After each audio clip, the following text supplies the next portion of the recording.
ಇಲ್ಲಿ ಆಲ್ಟ್ ಆದರೆ ಅಂತೂ ಫುಲ್ ಊಟದ್ದೇ ತುಂಬ ಖರ್ಚು ಬರುತ್ತೆ. ಯಾಕಂದರೆ ಒಬ್ಬರಿಗೆ ಏನಿಲ್ಲ ಅಂದರೂ ಒಂದು ಹೊತ್ತಿಗೆ 100 ರೂಪಾಯಿ ಇರಬೇಕು. ಅಂಥದ್ದು 3 ಹೊತ್ತು ತಿನ್ನೋಕ್ಕೆ 300 ರೂಪಾಯಿ ಆಗುತ್ತೆ. ತುಂಬ ಅಂದರೆ ತುಂಬ ಕಷ್ಟ ಇಲ್ಲಿ ಊಟದ್ದೆಲ್ಲ. ಎಲ್ಲ ಆದಮೇಲೆ ಸೀದಾ ನಾವು ಇಲ್ಲಿ ಮಾರ್ಕೆಟ್ ಹತ್ರ ಬಂದ್ವಿ. ನಾನು ಒಂಚೂರು ಗಾಡಿಗೆ ಮ್ಯಾಟ್ ಹಾಕ್ಕೊಳ್ಳೋಕ್ಕೆ ಮ್ಯಾಟ್ ಎಲ್ಲ ತೊಗೊತಾ ಇದ್ದೆ. ನೀರು ಕ್ಯಾನು ಮ್ಯಾಟ್ ಎಲ್ಲ ಬೇಕಿತ್ತು. ಅದು ಹೊಸದೊಂದು ಕ್ಯಾನ್ ಇತ್ತು, ಎಲ್ಲ ಮನೆಗೆ ಕೊಟ್ಟು ಬಂದುಬಿಟ್ಟಿದ್ದೆ.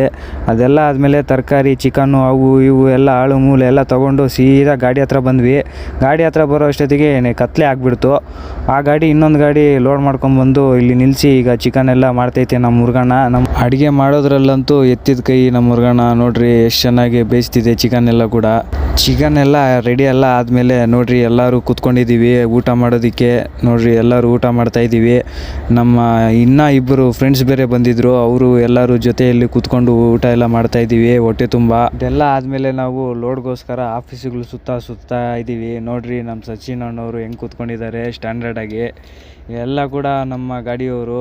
ಇಲ್ಲಿ ಮುಂಬೈಯಲ್ಲಿ ಆಫೀಸ್ ಐತೆ ನಮ್ಮ ಸಚಿನ್ ಅಣ್ಣವರು. ಡ್ರೈವರ್ಗಳಿಗೆ ಏನೇ ತೊಂದರೆ ಆದರೂ ಕೂಡ ಪಟ್ ಅಂತ ರೆಸ್ಪಾನ್ಸ್ ಮಾಡುತ್ತೆ. ಲೋಡಿಂದೆಲ್ಲ ಸಪ್ರೇಟಾಗಿ ಇಡ್ರಿ, ಯಾಕಂದರೆ ಲೋಡ್ ಇರುತ್ತೆ ನಾಳೆ ಇರಲ್ಲ, ಅದೆಲ್ಲ ಬಿಡ್ರಿ.